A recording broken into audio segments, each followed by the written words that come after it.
Well, hello there and welcome to the Good Old Days of Radio show. This is John Tifteller, your host. It's Thursday. We are rolling through a whole series of science fiction shows. We call it the Top 10 Science Fiction Shows About Artificial Intelligence. And we've had 2 previous episodes. This will be our 3rd. This one today is one that I heard years ago, but I don't remember, so I'm going to listen along with you. It's called Child's Play from X-1, October 20th, 1955, and I will assume it's about artificial intelligence, so we shall see. Here we go. Countdown for blast off. X-5, 4, 3, 2, X-1, fire.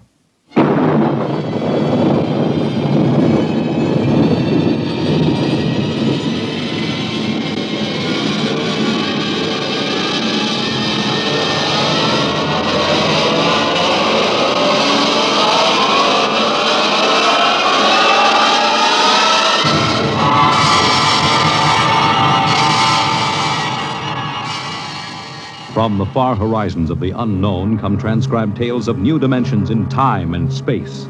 These are stories of the future, adventures in which you'll live in a million could-be years on 1,000 maybe worlds. The National Broadcasting Company, in cooperation with Street and Smith, publishers of astounding science fiction, presents X minus 1.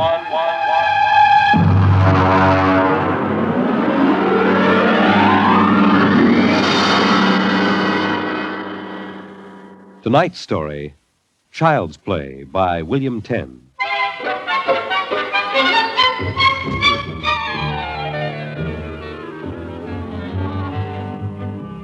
My name, Sam Weber. My job, an attorney, and a pretty successful one, if I do say so myself. Maybe you won't believe it, my best friends find it hard to believe, but I used to be a completely different guy. Frightened, sickly, nearsighted, a real Mortimer Meek. No kidding. That was 10 years ago.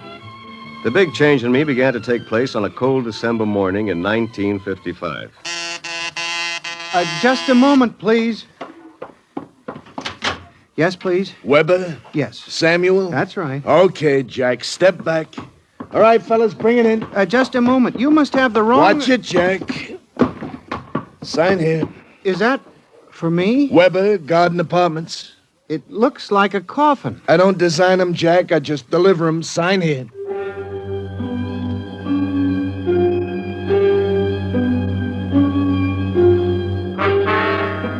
After much straining, I wasn't in very good physical shape those days.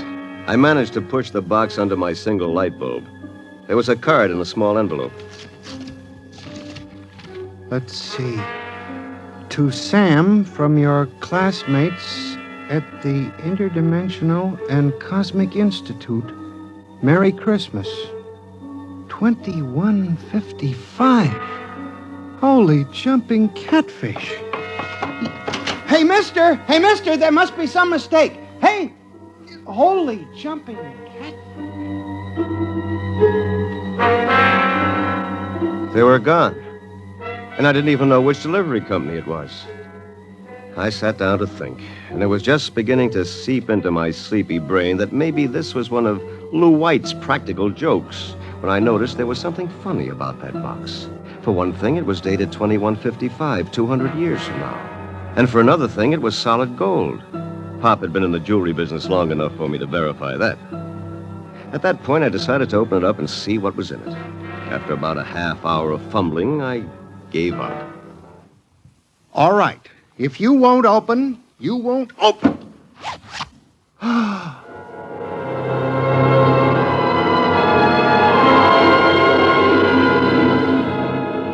No sooner had I said the word open than it came apart like the skin off a banana. There inside was something resembling a high-powered kid's chemical set. Vials, jars, tubes, wires. You never saw so much scientific-looking junk in your life.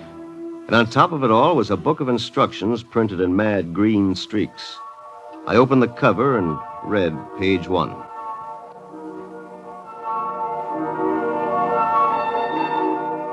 Build a man set number 3. This set is intended solely for the use of children between the ages of 11 and 13. The equipment will enable the child to build and assemble complete adult humans in perfect working order. A disassemblator is provided so the set may be used again and again with profit. Refills and additional parts may be acquired from the Build-A-Man Company, 928, Diagonal Level, Glunt City, Ohio. Remember, only with Build-A-Man can you build a man.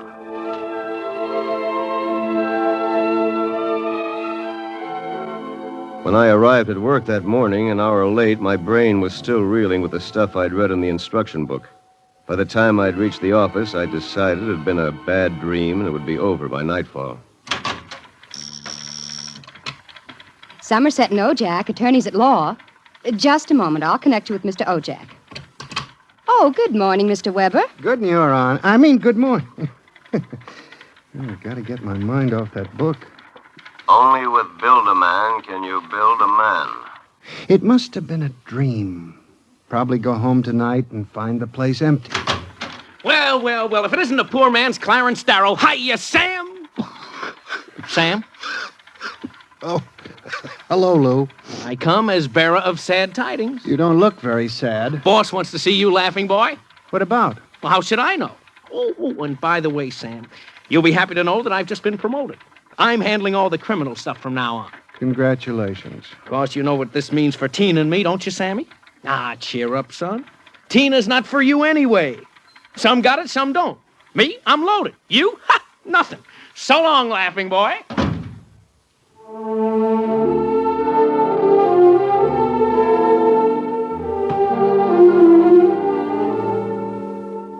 That was my good friend, Lou White. Lou was one of those guys who always lands with his feet firmly planted in the back of somebody else's neck. In the year I had known him, he'd already managed to steal the job I wanted, and he was now working on the girl I wanted. Her name was Tina. Tina Velvet. She was...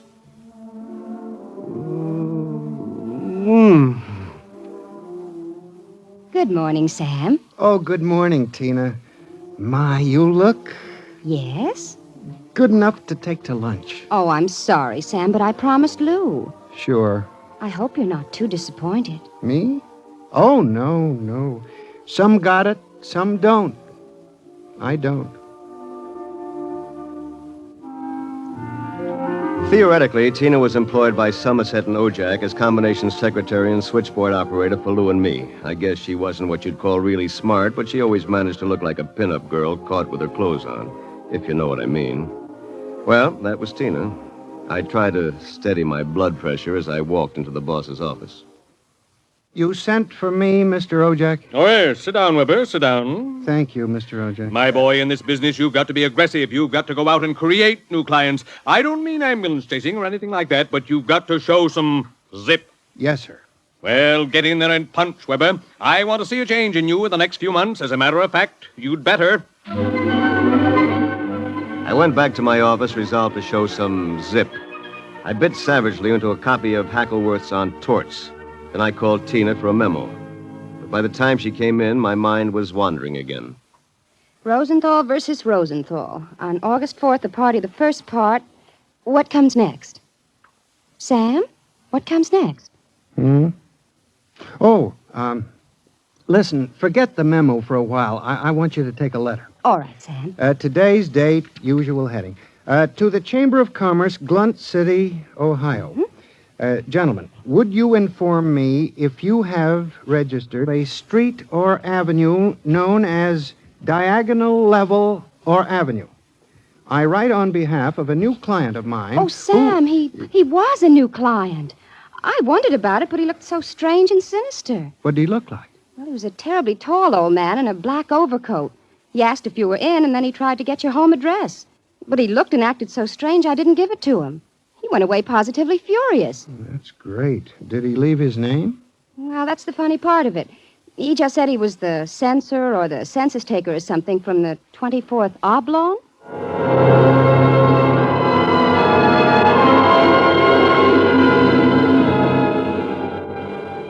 I left the office early and went home. Sure enough, there it was, my Build-A-Man set gleaming a little obscenely in the corner. I walked over to it, gave it a kick, and hollered, "Open sesame!" 3 minutes later, I was flopped down in bed reading Chapter 1, Making Simple Living Things. An hour later, I was fooling around with such complicated items as the Junior Bicalibrator, which measured everything from blood pressure to hemoglobin content, and the Jiffy Vitalizer, which was actually supposed to put life in your creation, providing you had followed instructions carefully. At 8 o'clock, I went out to supper with the idea of getting a little drunk. I did. At 9:45, I came back and made my first simple living thing. Here, boy. Here, boy. Maybe you aren't a boy. Let's see. According to the book, you are a rubicular oyster hog. Not much to look at, but I made you. Me, Sam Weber, attorney at law. I have created life. Hey, come back here. Come back. Here, boy. Here, boy. Here, boy. Hey.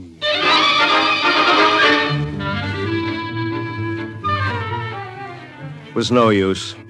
My rubicular oyster hog, which was a cross between a field mouse and an oyster, had run out under the door and into the world.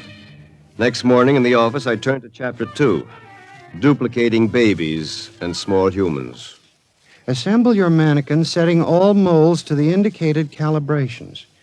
To disassemble a model, use the disassemblator provided with the set. If you cannot destroy your creation, the law requires you to call the census keeper for your oblong. Good morning, Sam. Here's that memo on Rosenthal versus Rosenthal. Also a letter for you. Shall I read it? Please. Dear Mr. Weber, there is no firm at Blunt City bearing the name of Build-A-Man, nor do we have any thoroughfare called Diagonal. Sincerely yours, Thomas Plantagenet, Mayor. Well, that's that. Oh, by the way, your client was here again this morning, the ghoulish one. What'd you tell him? I said you'd be in later. Thanks. Will that be all, Sam? Yes. No. Are you doing anything New Year's Eve? Sam, I'm disappointed in you. What did I do? You haven't even noticed. Noticed what? The ring, silly. Third finger, left hand. What? Who? Lou gave it to me. Well, Lou has plenty of zip. I'm sure you'll be very happy zipping around with each other. Oh, Sam. What's the matter? I don't know. I'm so confused. Hey, listen, what's going on in here? Tina just told me the good news about your engagement. She's crying with happiness. Oh, is that right, honey? Well, no hard feelings, Sam. It's just that the best man got the girl. You understand how it is. Oh, by the way, we're having a little celebration at Sig Alley's tonight. Drop around and we'll live it up a little, huh?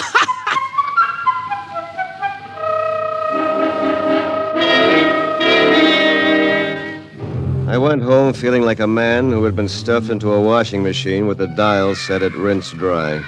I was a failure. My job was a bust. My girl was going to marry a football player. I'd been playing God with a chemistry set from some crazy futuristic world. And the bill collectors were hot on my heels. Why not? Think of it. A Sam Weber without all the psychological problems you've got. A dynamic, uninhibited Sam who could win a girl like Tina by sheer magnetism. Then when it was all over, we just take the old disassemblator and presto. And I can do it, too.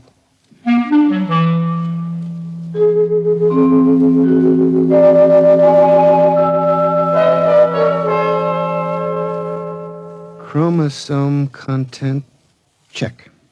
Well, here goes. It's moving. Holy mackerel. It's alive. It's sitting up. Whoa! Hey, I feel great. Take it easy. Do you know who you are? Don't give me that take it easy routine. Of course I know who I am. I have all the thoughts you ever had up until the point I was vitalized. My brain is an exact duplicate of yours, except that I'm not all blocked up psychologically. Oh, by the way, since we both have the same name, it'll simplify things if I call you Weber.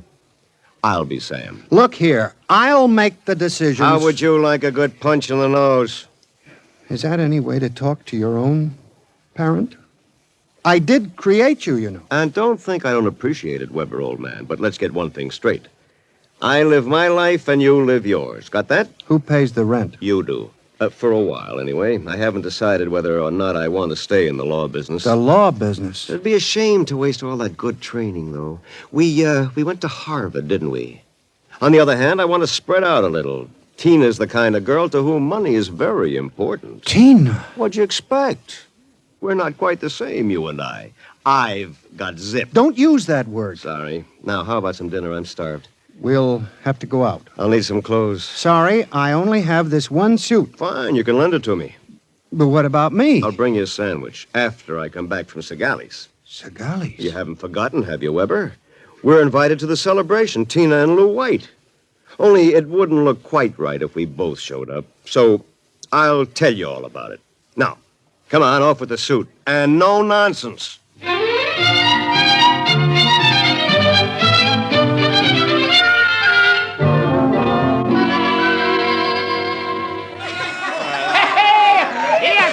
Living it up, folks. Yahoo! Hey, have another drink, Mr. Ojak. Come on. Thank you, Lou. Is everybody happy? Oh, Tina, honey, you having yourself a little old time? Well. The happy couple. Sam. Good evening, cats. Everybody's lit up like a Christmas tree, huh? Well, I'll be... Sam, are you in the bag? Never touch the stuff, Lou, my boy. Never touch it. Hey, what's gotten into you, Weber? You seem different somehow. Well, I'll tell you, ever since I had that talk with Mr. Ojak about myself... Oh, you remember, don't you, Mr. Ojak? Why, yes. You made me realize, Mr. Ojak, that I had a whole reservoir of untapped zip. And that's all it took, just like that. I'm a changed man.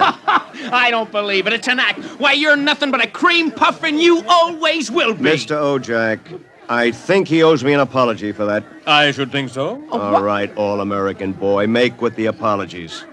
Apologize? Why, for 2 cents, I belched you. Folks, would you excuse Mr. White and myself for a few minutes? Coming, Mr. White. I'll be right back, honey.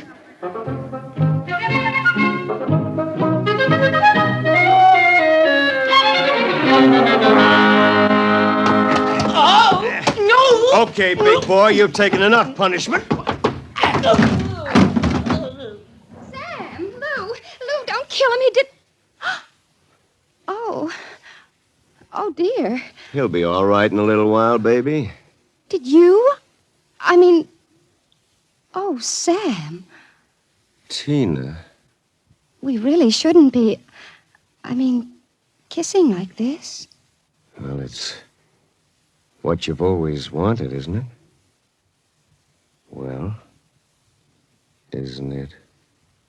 Oh, Sam.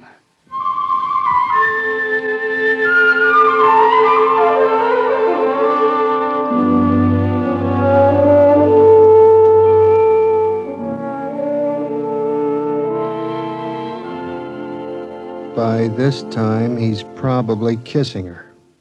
And there's nothing you can do about it, Weber, old man. Nothing. Hey, wait a minute. Where's that book of instructions? To disassemble a Build-A-Man model, merely focus the ray of the disassemblator device and press lever X. Tina, my Tina, da-da-da-dee, So you're finally home. I'm starved. My boy, you are looking at a man who, in one fell swoop, has got himself a raise, a promotion, and a wife. At least she'll be my wife tomorrow. Who? Tina, of course. Who have we wanted so desperately all these years? I don't believe it. It's true. I had to put on quite a show, but all around it was a real success. Mr. Ojak was so impressed, he called me aside and said he was going to give me a crack at some criminal cases, and if I made the grade, who knows, I may even accept a partnership. And what happens to me? I suppose I sit in this room with no clothes for the rest of my life. Oh, you'll be well taken care of, Weber. You've got it all figured out, haven't you? That's about it. Only you neglected to consider one thing. Oh, what's that? This. Oh, come on, put that down. I'm going to melt you down like a Welsh rabbit. Weber, you can't do that. It's murder. It's like killing your own son. Take off my suit, you phony. You won't be needing it again. You're going through with it, huh? I am. All right. Well, here's your jacket. Oh, my arm. Ah, now, you give me that thing. Give it to me. That's better. Now we'll fix this little item so it can't do any damage. You see, Weber, you don't have the guts to stand up against the man you might have been. What's that sound? Somebody's coming up the stairs. Listen. Take a peek through the keyhole, Weber. Holy jumping. It's him. Whom? He's burning it. He's burning a hole right through the door. Good evening, gentlemen. Who are you? I'm the census keeper for the 24th oblong. You see, your Build-A-Man set was intended for one of the Weber children who's on a field trip in this oblong 200 years from now. Because of an unfortunate time warp, the set was delivered here accidentally. You mean this set came here from 200 years from now? Precisely. Time, as with all things, is relative. We shall have to recover the set, of course, and adjust any discrepancies it has caused. Meanwhile, the problem is, which of you gentlemen is the original Sam Weber? I am. Listen. Liar. Difficulties. Why can't I ever have a simple case like the doublet conduplication? Now look here, Mr. Census Keeper. The duplicate will obviously be... Less stable and more emotionally unbalanced. Certainly a man of your qualifications can decide which of us is the more valid member of society, which of us will conform more readily to the standards... Naturally. I observe that one of you is naked. That, of course... Wait a minute. And you seem to be trembling, whereas this gentleman seems quite calm. Hold it. You're making a mistake. I hardly think so. Stay away from me. Do not struggle. Help, please, you're... Mr. Weber. Yes? It would be better if you didn't watch. Of course. You understand, it's not the gift of the Build-A-Man set we're afraid of letting you have. It's the principle involved. You people just aren't ready to play God. You understand, of course? Perfectly.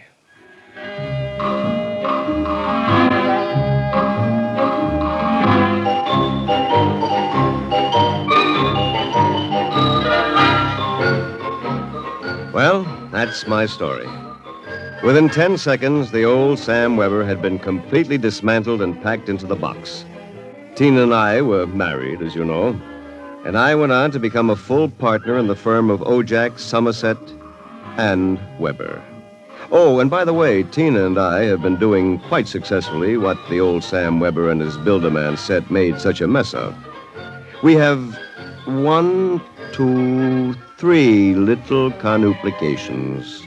Sam Jr., age 4, Sameta, age 3, and Samina, age 2 months. Good night. You have just heard X-1, presented by the National Broadcasting Company in cooperation with Street and Smith, publishers of astounding science fiction.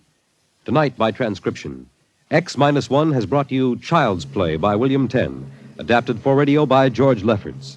Featured in the cast were Bill Zuckert as the truck driver, John Gibson as Sam, Grant Richards as his alter ego, Peggy Lobbin was Tina, Ted Osborne played Mr. Ojak, Bob Hastings played Lou, and Guy Rep was the man from the Census Bureau.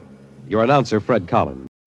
I guess we're missing the ending on that one, but I guess you all know how X-1's ends anyway. They say goodbye and they have the NBC chimes. Okay. Yeah, interesting program there, and definitely artificial intelligence related as advertised. So we will continue with this series next Thursday with another one, and back on Tuesday with drama, variety, or comedy. Most likely comedy, but we'll see. Keep telling your friends, keep spreading the word about this podcast, and you can tell them to find it on all the usual places. And if anybody has any questions or anything they want to ask, do it on the Facebook page, Good Old Days of Radio Show. Until then, this is John Tefteller saying goodbye.